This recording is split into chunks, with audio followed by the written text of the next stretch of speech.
দেখলাম হেঁটে হেঁটে এসে এখানে পড়ে গেল, তাই এসে দেখছি ওর গলায় কাটা, রক্ত বেরোচ্ছে। তখন এসে জিজ্ঞাসা করলাম, বললো নিজে নিজে কেটেছে। বলে আমিও চলে এলাম। আরও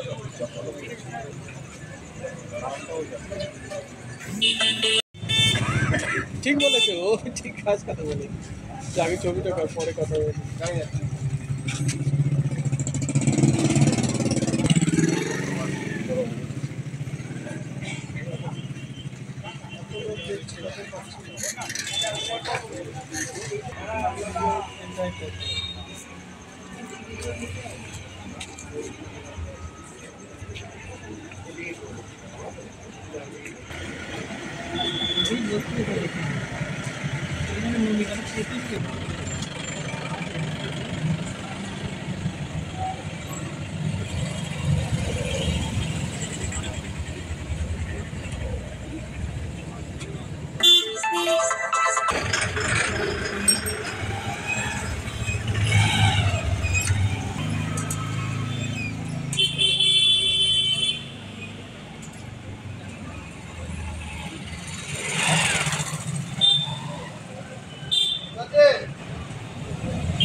আমি দেখলাম ও হেঁটে হেঁটে গেল, যাওয়ার পরে আমি দোকানে ছিলাম, তা ওই জায়গাটায় গিয়ে পড়ে যায়। ওরা কারখানা সব ওপরে ছিল, ওরা দেখতে পেয়ে বললো কে পড়ে গেছে দেখবি, জল দিবি। বলতে গিয়ে জল দিতে গিয়ে দেখলাম যে ওর গলাটা কাটা।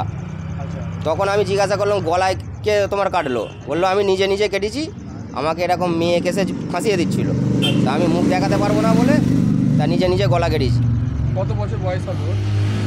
42-45। হ্যাঁ, 42-45 হবে। না, মেয়েটার বাড়িটারি কিছু বলে না, জাস্ট বললো আমাকে মেয়ে কেসে ফাঁসিয়ে দিচ্ছিল, তা আমি মুখ দেখাতে পারবো না, তা আমার মোবাইল থেকে আপনারা শ্যুট করে আর কি ছেড়ে দাও, সবাই দেখুক। তা আমরা আর বললাম তুমি তোমার মোবাইল নিজে বার করে করো, তখন ও নিজে নিজেই শ্যুট করছিল। তারপরে আর স্যার আমার কাস্টমার চলে আসতে আমি চলে এসেছি। হ্যাঁ, উনি পড়ে যেতে এবারে এরা চেল্লাচ্ছে, আমি দোকানের ভেতর থেকে দেখতে পাইনি যে পড়ে গেছে বলে, আমি জাস্ট দেখেছি যে যাচ্ছে হেঁটে। আপনি জিজ্ঞেস করেন কোথা থেকে আসছেন? না, ও বললো জঙ্গলপুরের ওদিকে কোথায় থাকে। এদিকে কোথায় গেছিল? এদিকে যাচ্ছিল এমনি কোথায়। গলাটা পুরো কেটে গেছে? গলাটা সামান্য কাটা, ওদিকে বুজবুজ করে রক্ত বেরোচ্ছে। নিজেই কেটেছে? নিজেই কেটেছে বললো। ঠিক আছে, আপনার নাম? অভিজিৎ নস্কর।